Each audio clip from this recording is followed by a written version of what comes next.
Bayangkan jika suatu hari Anda bangun dan Anda bukan lagi diri Anda yang dulu. Anda tiba-tiba menjadi agresif, tidak bisa mengendalikan emosi, dan orang-orang di sekitar Anda mulai menjauh. Mengerikan, bukan? Tapi ini bukan film fiksi. Ini adalah kenyataan yang bisa terjadi jika otak Anda mengalami cedera, bahkan tanpa Anda sadari. Anda bisa saja berpikir, saya baik-baik saja. Ini tidak akan terjadi pada saya. Tapi bagaimana jika tanpa sadar, pola pikir dan kebiasaan Anda sudah mulai berubah akibat sesuatu yang pernah terjadi di masa lalu? Jika Anda ingin benar-benar memahami bagaimana otak dan perilaku manusia bekerja, ada 13 e-book eksklusif yang akan membuka mata Anda tentang misteri terbesar dalam diri kita, pikiran dan perilaku manusia. Jangan biarkan hidup Anda dikendalikan oleh sesuatu yang tidak Anda pahami. Klik link ini sekarang dan mulailah perjalanan memahami diri Anda lebih dalam. Karena lokasinya, PFC sangat rentan terhadap cedera kepala. Banyak orang tidak sepenuhnya memahami bagaimana cedera kepala, bahkan terkadang yang ringan di mana tidak terjadi kehilangan kesadaran, dapat mengubah karakter dan kemampuan seseorang untuk belajar. Hal ini terutama berlaku ketika cedera kepala terjadi pada Direktur Eksekutif Otak atau PFC. Otak Anda sangat lunak. Tengkorak Anda sangat keras. Otak Anda berada di ruang tertutup yang memiliki banyak tepi tajam. Sayangnya untuk PFC, korteks orbital inferior berada di atas beberapa tonjolan tulang yang tajam, dan korteks prefrontal lateral dorsal terletak tepat di bawah tempat di mana banyak pukulan ke kepala terjadi.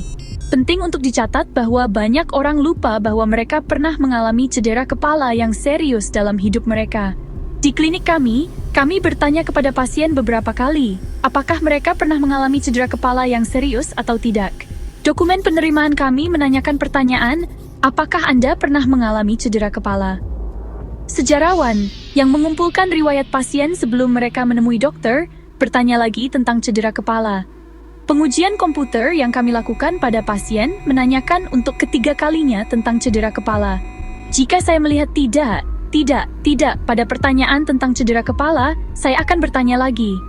Jika saya mendapat jawaban tidak untuk keempat kalinya, saya akan berkata, apakah Anda yakin? Apakah Anda pernah jatuh dari pohon, jatuh dari pagar, atau menyelam ke kolam yang dangkal? Saya terus-menerus heran melihat betapa banyak orang mengingat cedera kepala yang sudah lama mereka lupakan, atau merasa terlalu tidak penting untuk diingat. Seorang pasien ketika ditanya pertanyaan itu untuk kelima kalinya, meletakkan tangannya di dahinya dan berkata, "Oh ya, ketika saya berusia 5 tahun saya jatuh dari jendela lantai 2. Begitu pula, saya punya pasien lain yang lupa kalau mereka memecahkan kaca depan mobil, jatuh dari kendaraan yang sedang melaju, atau pingsan." Cedera kepala sangatlah penting. Saya sering memberitahu pasien saya bahwa otak mereka lebih canggih daripada komputer manapun yang dapat kita bayangkan. Anda tidak dapat menjatuhkan komputer tanpa berpotensi menyebabkan kerusakan serius. Dengan cara yang sama, otak itu rapuh. Dan jika trauma terjadi pada bagian otak yang sensitif, hal itu berpotensi mengubah kemampuan seseorang untuk berfungsi. Phineas P. Gage memberikan contoh ekstrem kepada para ilmuwan tentang disfungsi PFC yang disebabkan oleh cedera kepala. Ini adalah salah satu kasus pertama dalam literatur medis tentang hasil kerusakan korteks prefrontal. Pada tahun 1848, pada usia 25 tahun, Gage adalah seorang mandor konstruksi rel kereta api yang sedang naik daun di Vermont, yang bekerja untuk Rutland dan Burlington Railroad.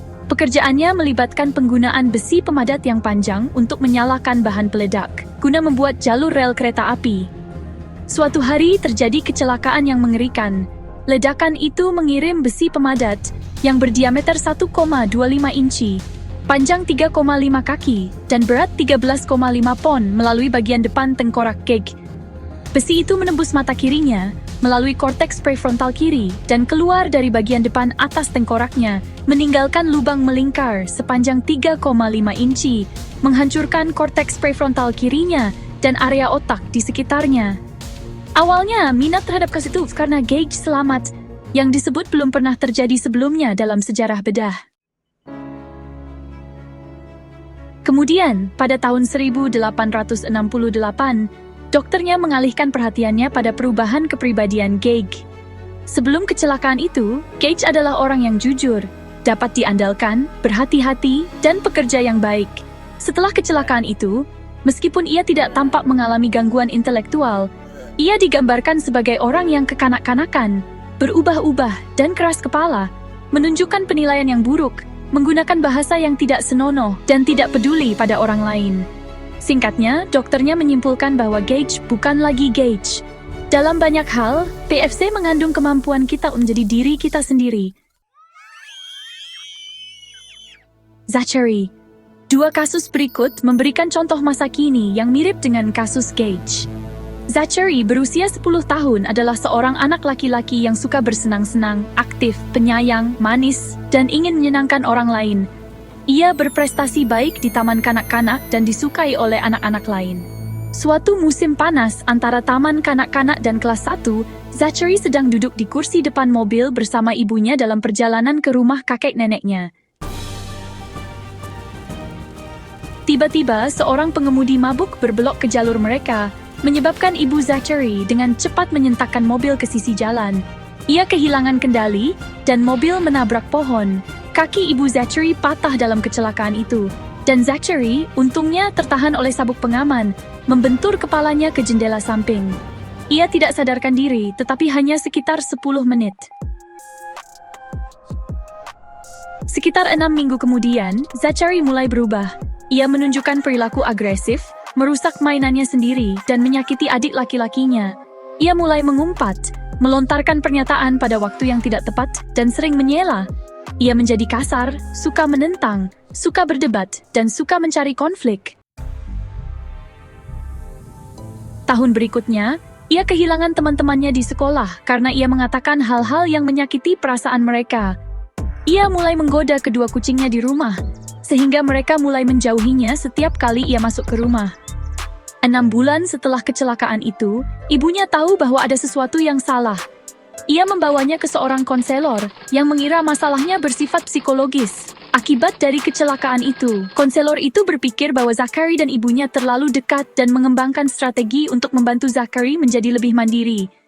Hal itu malah memperburuk keadaan. Setelah 2 tahun konseling yang tampaknya tidak banyak membantu, sang ibu berkonsultasi dengan dokter anak Zachary. Ia mendiagnosis Zachary menderita AD dan memberinya Ritalin.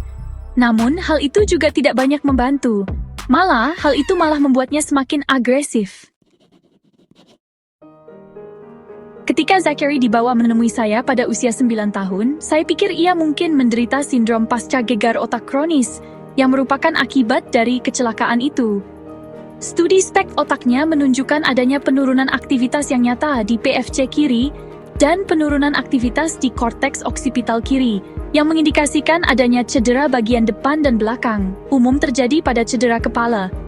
Selain itu, terdapat penurunan aktivitas di lobus temporal kirinya. Mengingat adanya konstelasi temuan ini, saya memberikan Zachary kombinasi obat, antikonvulsan, untuk menstabilkan agresivitasnya dan membantu fungsi lobus temporalnya, dan amantadin, untuk membantu fokus, konsentrasi, dan pengendalian impuls. Uga ditempatkan di kelas khusus di sekolah dan diberikan latihan pelatihan kognitif. Selama beberapa bulan berikutnya, perilakunya mulai membaik.